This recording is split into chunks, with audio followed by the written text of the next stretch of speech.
नमस्कार मित्रों अब इन दिनों जहाँ एक और अध्यात्म की बातें चलती हैं, भागवत कथा होती है, वहाँ राजनीति में भी एक बहुत बड़ा चुनावी भागवत चर्चा भी होती है। अब चुनाव हर जगह कोई ना कोई किसी न किसी बहाने से हो रहे हैं, कहीं राज्यसभा के हैं, कहीं स्थानीय निकायों के हैं, कहीं कोई उपचुनाव हैं। तो ये सिलसिला निरंतर जहाँ लोकतांत्रिक व्यवस्था है वहाँ चलता रहता है।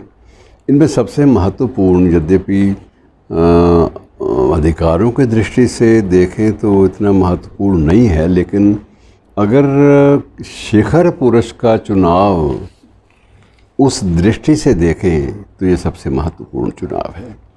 हमारा देश एक महत्वपूर्ण पद के लिए भी चुनावी प्रक्रिया इसी माह आरंभ करने जा रहा है, और ये पद है देश के 15वें राष्ट्रपति का पद। वर्तमान राष्ट्रपति 14वें राष्ट्रपति श्री रामनाथ कोविंद, उनकी अवधि है वो पूरी होने जा रही है। तो स्वाभाविक रूप से हमें नया राष्ट्रपति भी चुनना है, और राष्ट्रपति दो कारणों से विशेष महत्व रखता है। एक तो हमारे राष्ट्र का वो प्रतीक है, प्रथम पुरुष है, उसको प्रथम नागरिक कहा जाता है देश का, फर्स्ट सिटीज़न ऑफ इंडिया। तो ये उसके बारे में पहली बात ये सामने आती है। दूसरी महत्वपूर्ण बात यह है कि हमारी तीनों सेनाओं का सुप्रीम कमांडर है, सर्वोच्च सेनापति है। तो ये दो बातें बड़ी विशेष रूप से महत्वपूर्ण हैं। यद्यपि सेना की नियुक्तियों या सेना के जो संवेदनशील निर्णय होते हैं उनमें राष्ट्रपति की भूमिका ज़्यादा नहीं होती, लेकिन उसके बावजूद वो एक प्रतीक के रूप में, एक सिंबल के रूप में हमारे सामने आता है।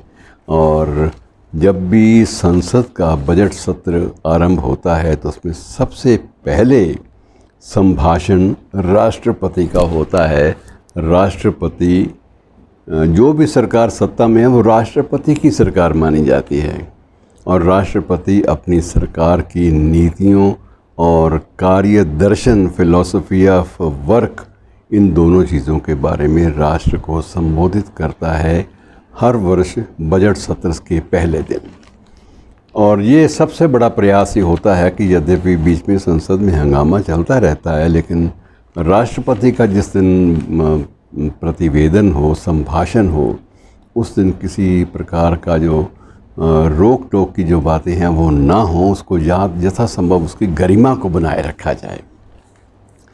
थोड़ा सा आपको याद करा दूं कि हमारे देश के प्रथम राष्ट्रपति डॉक्टर राजेंद्र प्रसाद थे, और उसके बाद जो राष्ट्रपति आए वो भी एक निर्विवाद रूप से विद्वान तो थे ही, गरिमापूर्ण जिंदगी और महान लेखक और चिंतक और दार्शनिक, और डॉक्टर सर्वपल्ली राधाकृष्णन उनका नाम था। उनके नाम पर अब भी देश भर में जो शिक्षक दिवस है वो मनाया जाता है।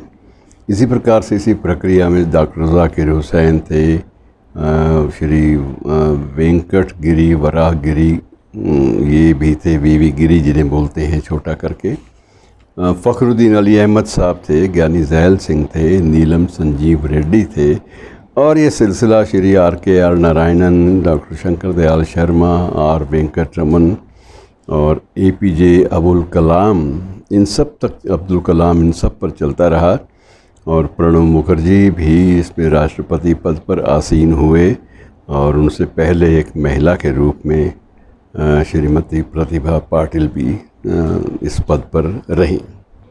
और ये जो इस बारे में जो प्रक्रिया है वो 29 जून को आरंभ हो जाएगी।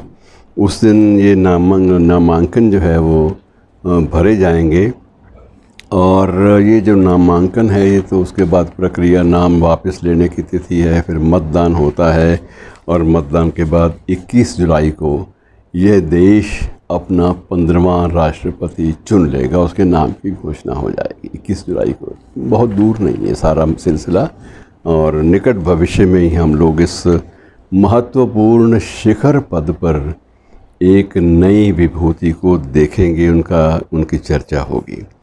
और वर्तमान जो राष्ट्रपति हैं ये 24 जुलाई को विदा ले जाएंगे, उनका सेवा काल 24 जुलाई को समाप्त हो जाएगा और ये देश के 15वें राष्ट्रपति जो नए हैं, ये 15वें राष्ट्रपति होंगे। तो कुल मिलाकर मित्रों, इनका जो ये सिस्टम है, जो चुनाव की प्रक्रिया है, ये एक अलग ढंग से चलती है बाकी चुनावों से, और ये थोड़ी सी पेचीदा भी है।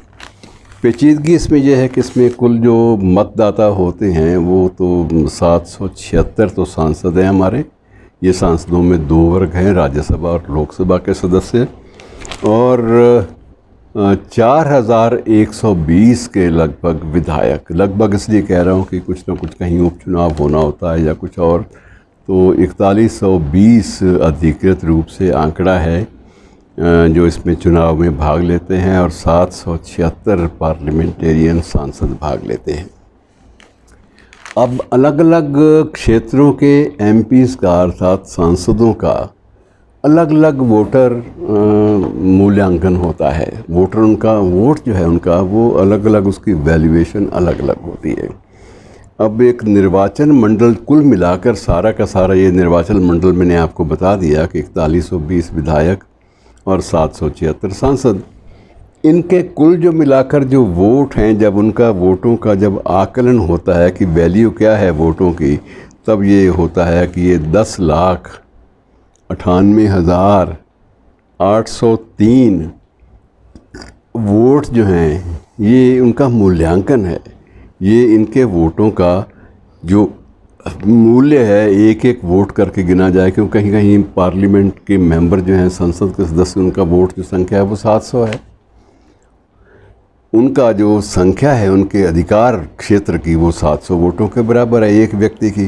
कहीं ये संख्या कम भी है, और ये सारा का सारा मामला उस जगह के, उस स्थान के, उस संसदीय क्षेत्र के क्षेत्रफल और वहाँ की जनसंख्या पर आधारित होता है।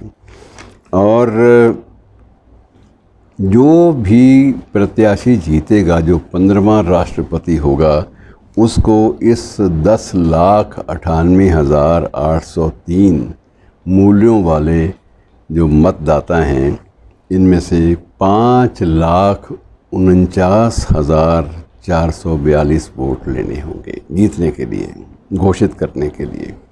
और ये मूल्यांकन जो है ये बिल्कुल अलग अलग चलता है, और धीरे धीरे इसमें जो सिस्टम है वो अलग होता है। और कई जगह तो राज्यों की राजधानी में वोट पड़ते हैं, विधायक वहीं वोट दे लेते हैं, कई जगह केंद्र में सांसद देते हैं। अब उसके बाद आजकल वक्त वो नहीं है कि मत पेटियाँ होंगी, मत पेटियाँ ढोई जाएंगी, उनकी सुरक्षा की व्यवस्था होगी। आजकल सब कुछ उपलब्ध है कंप्यूटर पे, और कंप्यूटर पे ही मतदान होता है। और मतदान की जो गणना में भी कोई देर नहीं लगती। जिस दिन मतदान होता है, प्रयास तो होता है कि अगले दिन न डाला जाए, उसी दिन देरी से उसको एक क्लिक दबाना होता है। लेकिन अब क्या स्थिति होती है, क्या नहीं है, कई बार कुछ मैकेनिज़्म है, तंत्र है, ख़राब भी हो जाता है कई बार। तो लेकिन यह है कि तात्कालिक रूप से ये प्रक्रिया आरंभ हो जाती है, ताकि यथासंभव इस देश को 15वां प्रथम नागरिक और सेनाओं को 15वां सर्वोच्च सुप्रीम कमांडर दे दिया जाए। धन्यवाद।